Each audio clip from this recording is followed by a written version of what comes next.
ಗೊಂಡ ನಂಜುಂಡೇಶ್ವರ ಸ್ವಾಮಿ ದೇವಸ್ಥಾನ ಗುಂಡ್ಲುಪೇಟೆ ತಾಲೂಕಿನಲ್ಲಿ ಹೆಕ್ಕಡಹಳ್ಳಿ ಗ್ರಾಮದಲ್ಲಿ ನಿರ್ಮಾಣವಾಗಿರುವ ಭವ್ಯ ಶ್ರೀಕಂಠೇಶ್ವರ ಸ್ವಾಮಿ ದೇವಸ್ಥಾನವನ್ನ ಸಿದ್ಧಗಂಗಾ ಮಠದ ಶ್ರೀಗಳು ಹಾಗೂ ಸುತ್ತೂರು ಶ್ರೀಗಳು ಲೋಕಾರ್ಪಣೆಗೊಳಿಸಿದ್ರು. ಸಾವಿರಾರು ಸಂಖ್ಯೆಯಲ್ಲಿ ಭಕ್ತರು ಭಾಗಿಯಾಗಿ ನಂಜುಂಡೇಶ್ವರನ ದರ್ಶನ ಪಡೆದರು. ನಂತರ ಸಾವಿರಾರು ಸಂಖ್ಯೆಯ ಭಕ್ತರಿಗೆ ಅನ್ನ ಸಂತರ್ಪಣೆ ಮಾಡಲಾಗಿತ್ತು. ಈ ಸಂದರ್ಭದಲ್ಲಿ ಮಾದಪಟ್ಟಣ ಮಠದ ಶ್ರೀಗಳು, ಚಿಕ್ಕತುಪ್ಪೂರು ಶ್ರೀಗಳು, ಶಾಸಕ ಗಣೇಶ್ ಪ್ರಸಾದ್, ಮಾಜಿ ಶಾಸಕ ನಿರಂಜನ್ ಕುಮಾರ್, ಚಾಮಲ್ ನಿರ್ದೇಶಕ ನಂಜುಂಡ ಪ್ರಸಾದ್, ಕಬ್ಬಹಳ್ಳಿ ಮಹೇಶ್, ಗೌಡಿಗೆ ಸಿದ್ದೇಶ್, ಯುವಕ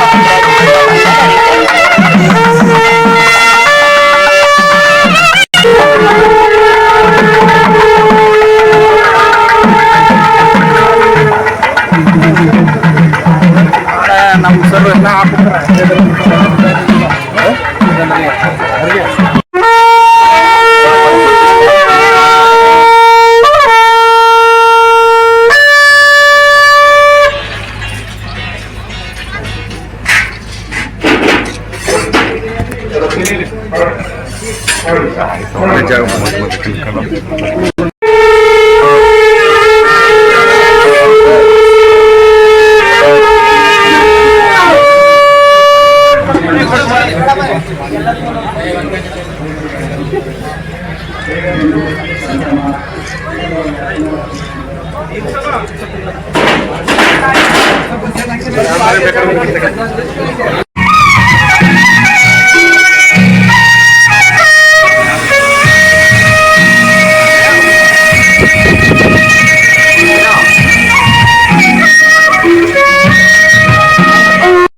ಎಲ್ಲ ಶ್ರೀ ದೇಶಿಕೇಂದ್ರ ಮಹಾಸ್ವಾಮಿಗಳವರಿಗೆ ಹೆಗ್ಗಡಹಳ್ಳಿ ಯುವ ಬಳಗ ಸುತ್ತೂರು ಜಾತ್ರೆಯಲ್ಲಿ ಭಾಗವಹಿಸಿ ಯಶಸ್ವಿಯಾಗಿ ಉಪಹಾರ ವ್ಯವಸ್ಥೆಯನ್ನು ಮಾಡಿದ ನಮ್ಮ ಬಸವೇಶ್ವರ ಯುವ ಮಂಡಳಿ ಯುವ ಬಳಗದವರು ಸ್ವಾಮಿಗಳವರ ಆಶೀರ್ವಚನವನ್ನು ಪಡೆಯಲಿದ್ದಾರೆ. ಹಾಗೂ ಹೆಗ್ಗಡಹಳ್ಳಿ ಗ್ರಾಮದ ಅತ್ಯಂತ ಚಿಕ್ಕ ವಯಸ್ಸಿನ ಗೌಡಿಕೆಯವರಾದ ಶ್ರೀ ಎಚ್ ಆರ್ ಸಿದ್ದೇಶ್ವರವರಿಗೆ ಎಲ್ಲ ನಮ್ಮ ಯುವ ಬಳಗದ ವತಿಯಿಂದ ಸನ್ಮಾನ ಕಾರ್ಯಕ್ರಮವನ್ನ ಮಾಡ್ತಾ ಇದ್ದಾರೆ. ಪರಮ ಪೂಜ್ಯರ ಆಶೀರ್ವಾದವನ್ನ ಅವರು ಪಡಿತಾ ಇದ್ದಾರೆ. ವೇದಿಕೆ ಮೇಲಿರುವ ಎಲ್ಲ ಗುರು ಮಾನ್ಯರಿಗೆ ಧನ್ಯವಾದಗಳನ್ನು ಸಮರ್ಪಿಸುತ್ತಾರೆ. ಈ ಒಂದು ಕಾರ್ಯಕ್ರಮಕ್ಕೆ ಈ ಒಂದು ದೇವಸ್ಥಾನದ ಮನೆ ನಮ್ಮ ಊರಿನ ಹಿನ್ನೆಲೆಯ ಬಗ್ಗೆ, ಈ ಕಾರ್ಯಕ್ರಮದ ಬಗ್ಗೆ ಪ್ರಾಸ್ತಾವಿಕ ನುಡಿಯಲಿದ್ದಾರೆ ಶ್ರೀಯುತ ಶ್ರೀ ನಾಗಭೂಷಣ ಆರಾಧ್ಯರು. ಇವರು ಆದ್ದರಿಂದಾಗಿ ಅಂತಹ ಗುಣಮೌಲ್ಯಗಳನ್ನು ರೂಢಿಸಿಕೊಳ್ಬೇಕು. ಬುದ್ಧ ಒಂದ್ಸರಿ ಬುದ್ಧದೇವ ಏನನ್ನ ಕಳ್ಕೊಂಡ್ರಿ ಅಂತಂದಾಗ ಬುದ್ಧದೇವರು ಹೇಳುವಂತಹ ಮಾತು ಸಾರ್ವಕಾಲಿಕ. ನಾನು ನನ್ನಲ್ಲಿದ್ದಂತಹ ಕೋಪವನ್ನ ಕಳ್ಕೊಂಡೆ, ನಾನು ನನ್ನಲ್ಲಿದ್ದಂತಹ ಅಸೂಯೆಯನ್ನ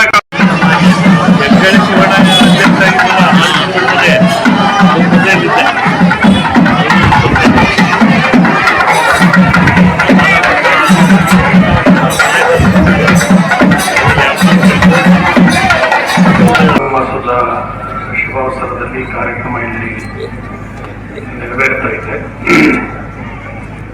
ನಮ್ಮ ದೇಶ ಆಧ್ಯಾತ್ಮಿಕವಾಗಿ,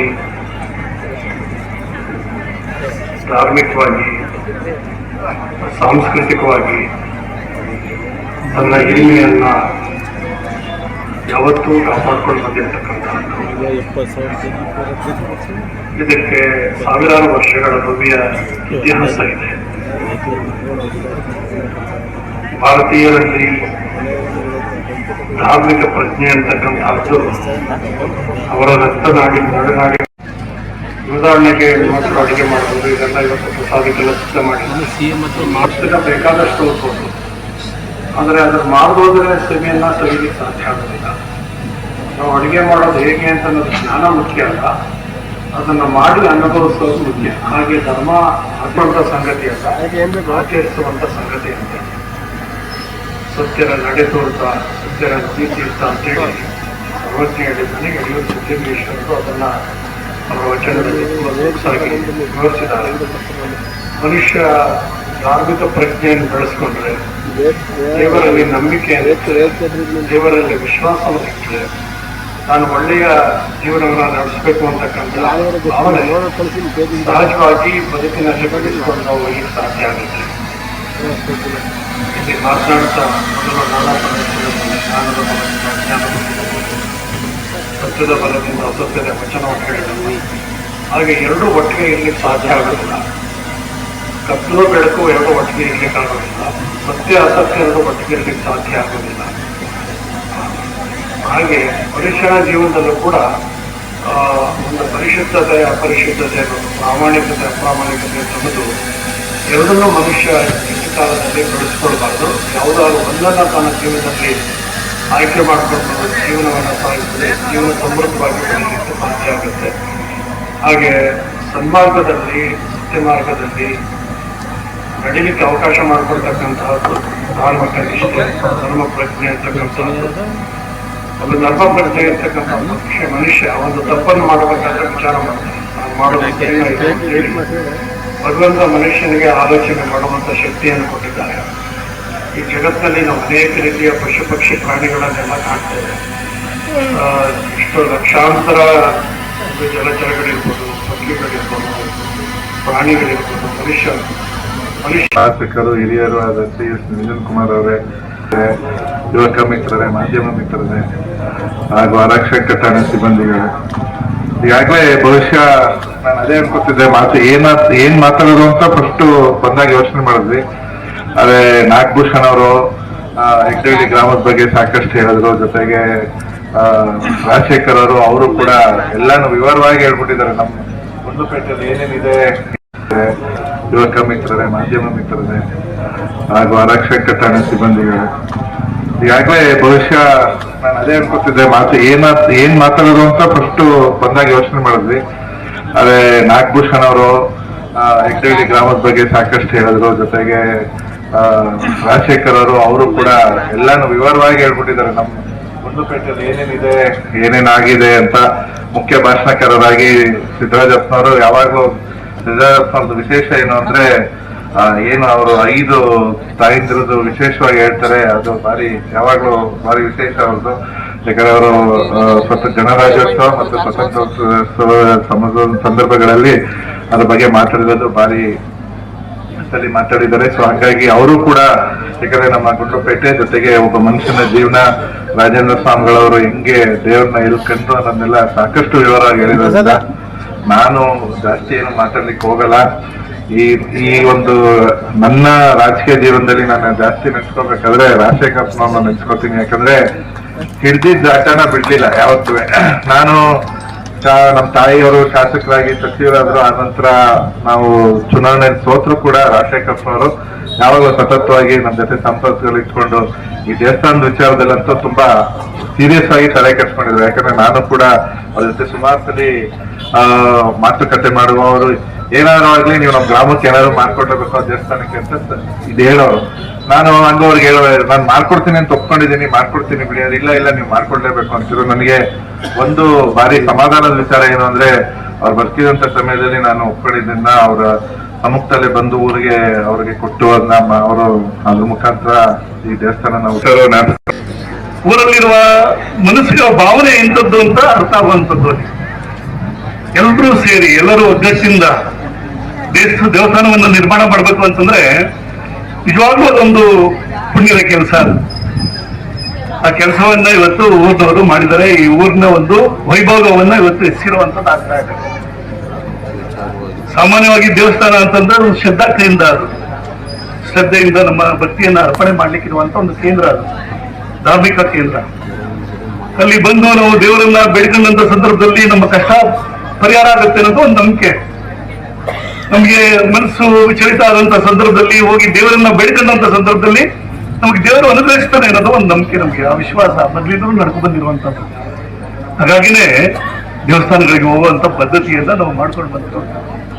ಅದು ಏನೇ ಇರಲಿ, ನಮಗೆ ಕಷ್ಟ ಸುಖಗಳನ್ನ ಮರೆಸಲಿಕ್ಕೆ ಒಂದು ಸಾಧ್ಯ ಇರುವಂತದ್ದು ದೇವರಿರುವಂಥದ್ದು.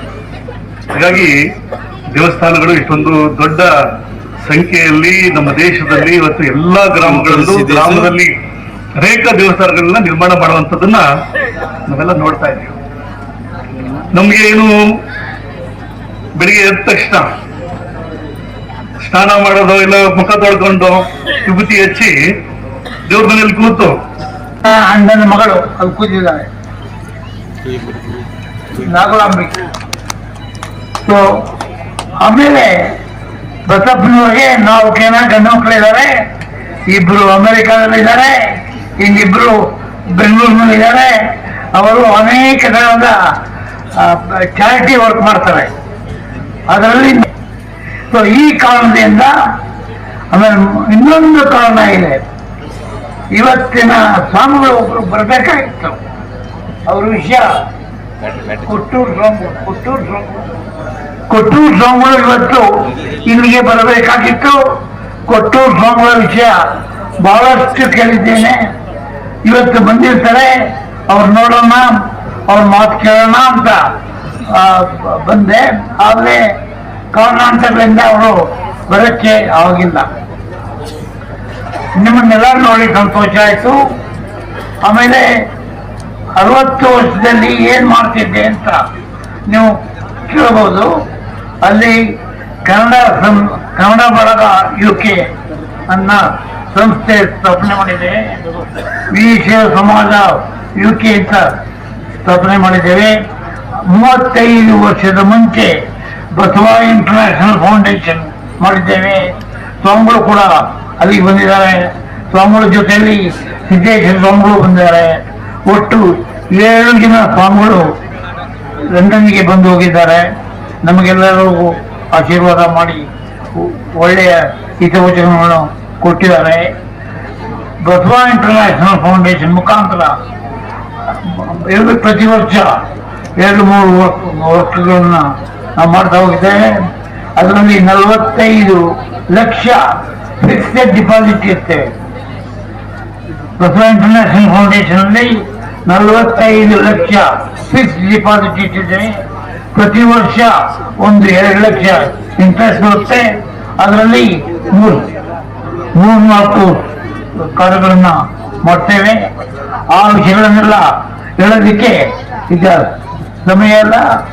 ನಮ್ಮನ್ನೆಲ್ಲ ನೋಡಕ್ಕೆ ಸಂತೋಷ ಆಯಿತು. ನಂಜುಂಡೇಶ್ವರ ಸ್ವಾಮಿ ದೇವಾಲಯ ಉತ್ತೀರ್ಣ ಆಗ್ತಿದೆ. ಇದು ಇನ್ನೂ ಚೆನ್ನಾಗಿ ನಡೆಯಲಿ. ಹಳ್ಳಿಯವರೆಲ್ಲ ಒಂದಾಗಲಿ. ಬಡವರಿಗೆ, ಹೆಣ್ಣು ಮಕ್ಕಳಿಗೆ ಅದರ ಬಗ್ಗೆ ಯೋಚನೆ ಮಾಡಿ ಅವರಿಗೆ ಒಳ್ಳೆ ಇದನ್ನು ಮಾಡಿ. ನಮಸ್ತೆ. ದಯಮಾಡಿ ಯಾರು ಸ್ವಚ್ಛತೆ ಆಗಲಿ, ಯಾರು ನುಗ್ಗಬಾರ್ದು ಅಂತ ಕೇಳ್ಕೊತಾ ಇದ್ದೀನಿ. ದಯಮಾಡಿ ಎಲ್ಲ ಹುಡುಗರು ಇಲ್ಲಿ ಬಂದು ಸ್ವಲ್ಪ ಸಹಕಾರ ಮಾಡ್ಬೇಕು ಅಂತ ಕೇಳ್ಕೊತಾ ಇದ್ದೀನಿ. ದಯಮಾಡಿ ಬನ್ನಿ, ಎಲ್ಲ ಬನ್ನಿ. ಆ ಕಡೆ ಈ ಕಡೆ ಯಾರು ಹೋಗ್ಬಾರ್ದು. ಹಾಗೆ ತಮ್ಮ ಎಲ್ಲನ ಭಕ್ತಾದಿಗಳು ಎಲ್ಲಂದ್ರಲ್ಲಿ ಬಿಸಾಡಬಾರ್ದು ಅಂತ ಕೇಳ್ಕೊತಾ ಇದ್ದೀನಿ. ದಯಮಾಡಿ ಸ್ವಚ್ಛತೆನ ಕಾಪಾಡಿ.